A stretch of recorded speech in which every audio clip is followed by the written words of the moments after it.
Welcome to Study Session 2. Factors responsible for the European invasion of Africa. The strategic, political, and social factors. Introduction. In this session, you will learn the reasons why the economic factors explained above are not justifiable enough for the European acquisition of territories in Africa during the period of our study. Economic reasons did not explain why some European powers acquired territories that were not economically viable. For instance, they did not provide sufficient explanation for France's acquisition of vast areas of desert land in Africa. Thus, we have to examine other factors outside economic factors, such as strategic, political, social, and humanitarian factors. Learning outcomes. When you have studied this session, you should be able to 1. Explain the strategic reasons why Europeans invaded Africa during the period of study. 2. Describe the political circumstances in Europe that pushed the Europeans outside their continent. 3. Highlight the social factors that necessitated the scrambling for colonies in Africa in the 19th century. Strategic factor. Certain locations in Africa were regarded by European powers as strategic for the protection of their economic and political interests elsewhere.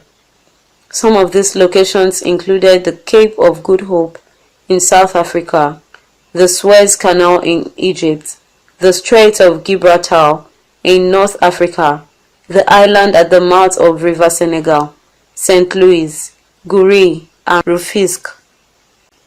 The desire of European countries to seize these points led to the invasion of the countries in which they were located.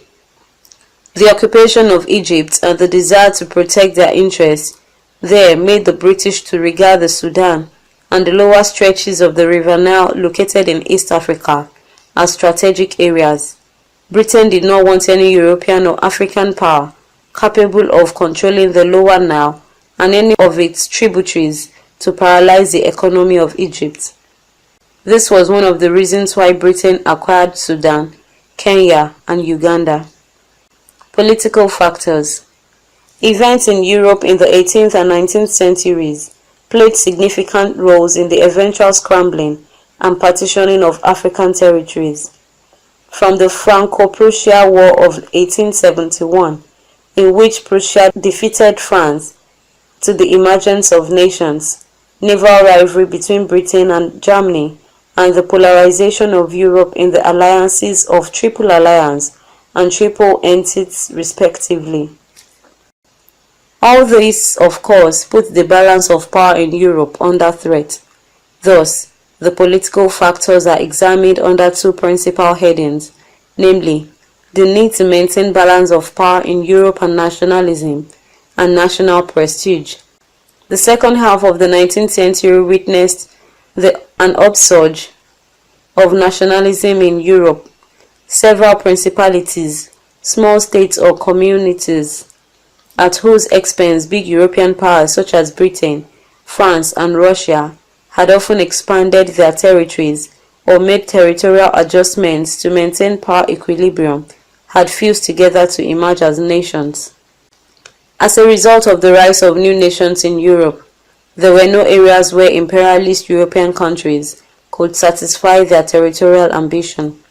Since Europe had thus become saturated for expansion, these countries turned their attention overseas. Nationalism and national prestige. The feeling of nationalism that pervaded Europe in the 19th century gave birth to the idea that acquisition or possession of territories overseas was a symbol of national greatness. It was believed by other European nations that Great Britain's power emanated from her possession of territories overseas, and that the more colonies a nation had, the more powerful it would become. Thus, it became fashionable in Europe to regard possession of territories or colonies as an index of a first-class power. It was this feeling that made France turn her attention to Africa after she suffered a humiliating defeat by Prussia in 1970 and 1971. France regarded the loss of Alsace and Lorraine, her great industrial areas, to Prussia as a loss of national prestige, and she was prepared to compensate for this loss in Africa.